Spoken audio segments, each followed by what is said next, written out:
यहाँ पर मार्कशीट के अकॉर्डिंग मैंने यूनिवर्सिटी सेलेक्ट कर लिया, ललित नारायण मिथिला यूनिवर्सिटी दरभंगा।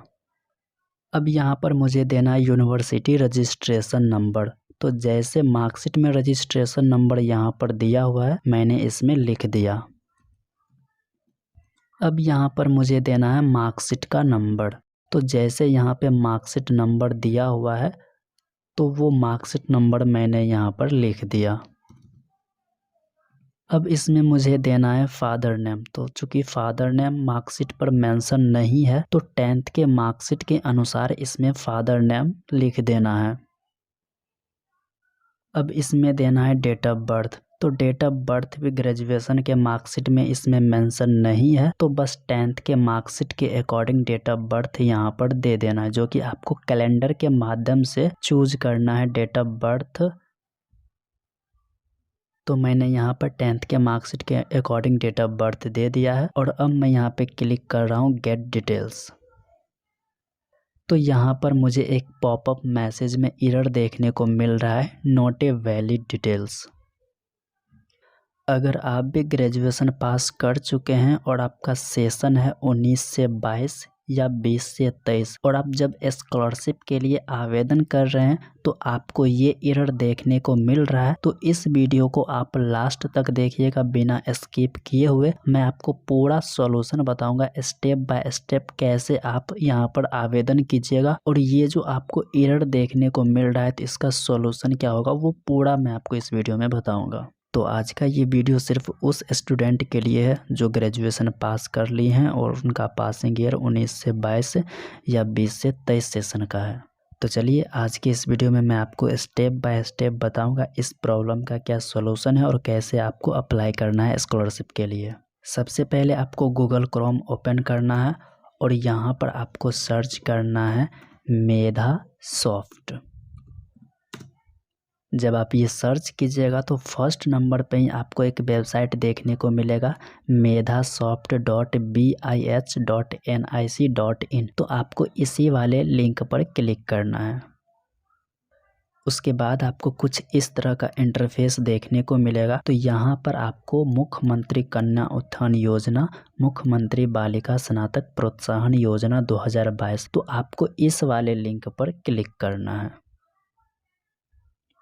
फिर कुछ इस तरह का इंटरफेस आएगा।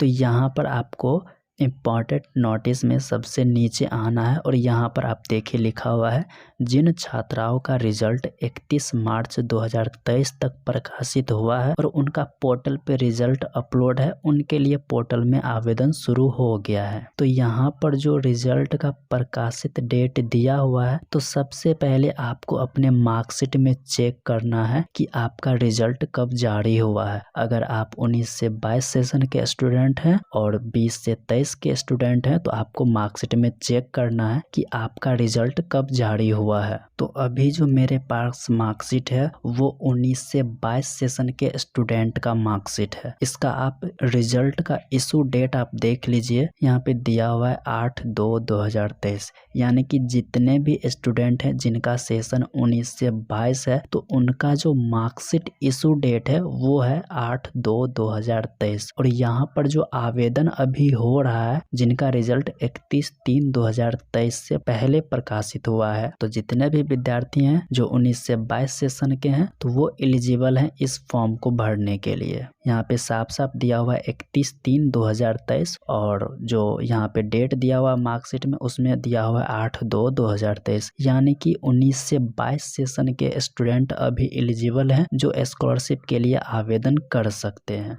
मेरे पास एक और स्टूडेंट का मार्कशीट है जिनका फाइनल एग्जाम 2023 में क्लियर हुआ है, यानी कि उनका जो सेशन है 20 से 23 है। तो 20 से 23 सेशन वाले का जितने भी स्टूडेंट हैं उनका जो मार्कशीट इशू डेट है वो है 23/8/2023 और यहाँ पोर्टल पे दिया हुआ है 31/3/2023 तक जिनका प्रकाशित हुआ है वही आवेदन कर सकते हैं। तो इस चीज़ से आप क्लियर हो गए हैं कि जितने भी स्टूडेंट हैं जिनका सेशन 20 से 23 है तो उनका जो डेट ऑफ इशू है वो है 23/8/2023, यानी कि ये लोग एलिजिबल नहीं है। तो आप इससे क्लियर हो गए कि 20 से 23 सेशन के जो भी स्टूडेंट ग्रेजुएशन पास किए हैं वो अभी स्कॉलरशिप के लिए एलिजिबल नहीं है और वो अप्लाई नहीं कर सकते हैं। तो यहाँ पर आपका ये डाउट तो क्लियर हो गया है कि जो विद्यार्थी 20 से 23 सेशन के हैं वो स्कॉलरशिप के लिए आवेदन नहीं कर सकते हैं, और वो जैसे ही आवेदन करेंगे तो उनको इसी तरह का एरर देखने को मिलेगा, नॉट ए वैलिड डिटेल्स। थोड़ा सा और नीचे स्क्रॉल करने के बाद आप यहाँ पर देख लीजिए अप्लाई ऑनलाइन वाला जो सेक्शन है, यहाँ पर साफ साफ लिखा हुआ है रिजल्ट पब्लिकेशन बिटवीन 1/4/2021 से लेकर के 31/3/2023, यानी कि इस डेट के बीच में जितने भी स्टूडेंट का रिजल्ट जारी हुआ है वही स्टूडेंट यहाँ पर स्कॉलरशिप के लिए अप्लाई कर सकते हैं। तो आपको अपने मार्कशीट में देख लेना है कि डेट क्या दिया हुआ है। तो अगर आपका रिजल्ट इस डेट के बीच में जारी है तो आपको यहाँ से आवेदन करना है, और आवेदन करने के लिए बस आपको यहाँ पर इस वाले लिंक पर क्लिक करना है। उसके बाद यहाँ पर आपको स्टूडेंट वाले कॉर्नर में जाना है और यहाँ आपको रजिस्ट्रेशन फॉर स्टूडेंट, इस पर आपको क्लिक करना है। फिर ये सारे गाइडलाइंस को आपको एक्सेप्ट कर लेना है, फिर आपको कंटिन्यू पर क्लिक करना है। अब यहाँ पर आपको अपना यूनिवर्सिटी सेलेक्ट कर लेना है, फिर इसमें आपको रजिस्ट्रेशन नंबर देना है। तो जैसे आपके मार्कशीट में रजिस्ट्रेशन नंबर दिया हुआ है बिल्कुल उसी तरह से आपको यहाँ पे रजिस्ट्रेशन नंबर देना है। वीडियो के शुरुआत में मैंने इस स्टूडेंट का डिटेल्स दे करके वहाँ पर मैंने गेट डिटेल्स पे क्लिक किया था, तो डिटेल्स नॉट ए वैलिड करके एरर आया था। तो अभी मैं आपको इस स्टूडेंट का डिटेल्स दे करके आगे का प्रोसेस बताऊंगा। जबकि आप देख लीजिए ये जो स्टूडेंट है इसका भी फाइनल एग्ज़ाम जो पास हुआ है 2022 में हुआ है, और इस स्टूडेंट का भी 2022 में ही पास हुआ है। और इसका भी आप डेट ऑफ इशू देख लीजिए 8/2/2023 है, और इस स्टूडेंट का भी डेट ऑफ इशू आप देख लीजिए दिया हुआ है 8/2/2023, यानी कि दोनों का जो डेट ऑफ इशू डेट है ये सेम है। लेकिन फिर भी इस स्टूडेंट का जब मैं अप्लाई कर रहा हूँ तो एरर में देखने को मिल रहा है नॉट ए वैलिड डिटेल्स। और अब मैं इस स्टूडेंट का अभी आपको अप्लाई करके दिखाऊंगा कि इसमें क्या एरर दे रहा है। तो जैसा यहाँ पर रजिस्ट्रेशन नंबर दिया हुआ है, ये रजिस्ट्रेशन नंबर मैं यहाँ पर अभी लिख दिया। फिर यहाँ पे मुझे मार्कशीट नंबर देना है, तो मार्कशीट नंबर भी यहाँ पर लिखा हुआ है। तो बिल्कुल इसी तरह से मार्कशीट नंबर मैं यहाँ पे लिख रहा हूँ। फिर यहाँ पर फादर नेम देना है, तो जैसे 10th के मार्कशीट में दिया हुआ है बिल्कुल उसी तरह से आपको इसमें फादर नेम देना है। फिर जैसा कि मैंने आपको बताया कि 10th के मार्कशीट के अकॉर्डिंग आपको यहाँ पर डेट ऑफ बर्थ देना है। तो कैलेंडर के माध्यम से आपको यहाँ पे बर्थ ईयर सेलेक्ट कर लेना है।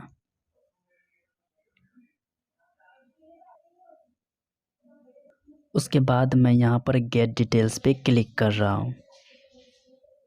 तो आप देख लीजिए यहाँ कैंडिडेट नेम में स्टूडेंट का नाम आ गया है। ये जो स्टूडेंट का यहाँ पर नाम आया है, इस स्टूडेंट का जो ग्रेजुएशन पासिंग जो किया है उसका जो सेशन है 2019 से 22 सेशन का स्टूडेंट है, और इसका मार्कशीट ये था। यहाँ पर भी आप देख लीजिए लिखा हुआ फाइनल एग्जामिनेशन 2022, और इसका जो डेट ऑफ इशू है वो है 8/2/2023। और जबकि ये भी जो स्टूडेंट है ये भी 22 में पास हुआ है, और इसका भी डेट ऑफ इशू जो है वो सेम ही है। लेकिन फिर भी इसका डिटेल्स पोर्टल पर जब मैं दे रहा हूँ तो वहाँ पर आ रहा है नॉट ए वैलिड डिटेल्स करके, और वहीं पर जब मैं इस स्टूडेंट का कर रहा हूँ तो इसका वहाँ पर अप्लाई हो रहा है। तो अगर आपको भी इस तरह से मैसेज में देखने को मिल रहा है नॉट वैलिड डिटेल्स, तो आपको टेंशन नहीं लेना है, बस आपको वेट करना है, क्योंकि अभी भी बहुत सारे ऐसे स्टूडेंट हैं जिनका डाटा पोर्टल पर अपलोड नहीं हुआ है। तो आपको बिल्कुल भी नहीं घबराना है, बस आपको वेट करना है। धीरे धीरे करके जैसे ही डाटा यहाँ पोर्टल पर अपलोड कर दिया जाएगा आप यहाँ से स्कॉलरशिप के लिए अप्लाई कर सकते हैं। यहाँ पर मैंने आपको दोनों स्टूडेंट का डिटेल्स दे करके बता दिया। दोनों स्टूडेंट का पासिंग ईयर 2022 ही है, सेशन 19 से 22 है, और इस वाले स्टूडेंट का भी सेशन 19 से 22 है, लेकिन इसका डिटेल्स पोर्टल पे अपलोड नहीं हुआ है, इसलिए नॉट ए वैलिड डिटेल्स करके एरर आ रहा है। और वहीं पे इस स्टूडेंट का डिटेल्स पोर्टल पर अपलोड कर दिया गया है, इसलिए इसका अप्लाई हो रहा है। तो यहाँ पर आगे का प्रोसेस करने के लिए बस प्रोसेस्ड पे क्लिक करना है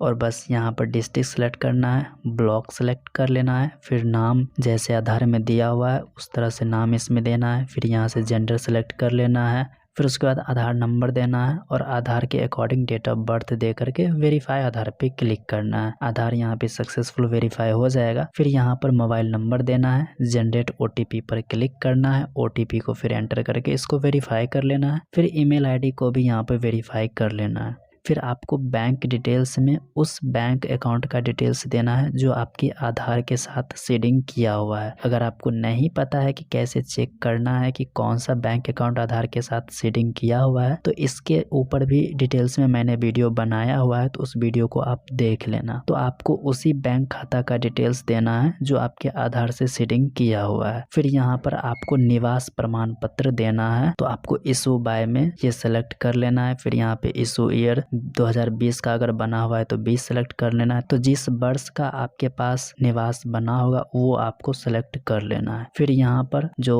सर्टिफिकेट का नंबर होता है वो नंबर आपको इसमें मेंशन करना है। फिर आपको इशू डेट देना है और जैसा कैप्चा यहाँ पे दिया हुआ है वो कैप्चा इसमें देना है। फिर आपको फाइनलाइज पे क्लिक करना है। तो इस तरह से आप स्कॉलरशिप के लिए अप्लाई कर सकते हैं। वैसे मैंने डिटेल्स में बताया हुआ है कैसे आपको स्कॉलरशिप के लिए आवेदन करना है, तो इस वीडियो को आप देख करके समझ सकते हैं और इस प्रोसेस को फॉलो करके आप स्कॉलरशिप आवेदन कर सकते हैं। अगर आपको स्कॉलरशिप आवेदन करते टाइम किसी भी तरह का एरर आता है या प्रॉब्लम आता है तो आप मुझे कमेंट कीजिए, इंस्टाग्राम पे मैसेज कीजिए, जितना हो सकेगा मैं आपको सपोर्ट करूँगा। और अगर आपको इस तरह से आ रहा है नॉट ए वैलिड डिटेल्स करके, तो आपको बस वेट करना है। जैसे ही आपका डाटा पोर्टल पे अपलोड कर दिया जाएगा तब आप अप्लाई कर सकते हैं। और आपको इस चीज से बेफिक्र रहना है कि जो आप ये समझ रहे हैं कि लास्ट डेट 30/9/2023 है, तो इस चीज के लिए आपको निश्चिंत हो जाना है, क्योंकि पोर्टल पे डाटा अपलोड हुआ नहीं है तो डेफिनेटली जो इसका लास्ट डेट है वो पोस्टपोन किया जाएगा और डेट को बढ़ाया जाएगा। तो इसका डेट एक्सटेंड होगा। तो आपको इस चीज से नहीं डरना है कि 30 से पहले आवेदन नहीं हो पाएगा तो फिर मुझे रुपया नहीं मिलेगा। तो ऐसा कोई बात है नहीं, डेट बढ़ेगा। बस आपको पोर्टल पे आकर के और चेक करते रहना है कि आपका डाटा अपलोड हुआ है या नहीं हुआ है। तो जैसे ही आपका डाटा पोर्टल पे अपलोड हो जाएगा तो आपको ये जो एरर है नॉट ए वैलिड डिटेल्स, ये वाला एरर नहीं आएगा। फिर आप जो है सो आवेदन कर दीजिएगा स्कॉलरशिप के लिए। बस आवेदन करने से पहले आपको इस चीज का ध्यान रखना है कि आपको वही बैंक खाता देना है जो आपके आधार के साथ सेटिंग किया हुआ है। अगर ये वीडियो आप लोगों को पसंद आया हो तो वीडियो को लाइक कीजिए, चैनल को सब्सक्राइब कीजिए और इस वीडियो को जितना हो सके शेयर कीजिए। सो आज की इस वीडियो में इतना ही, मिलते हैं नेक्स्ट वीडियो में। Thank you so much.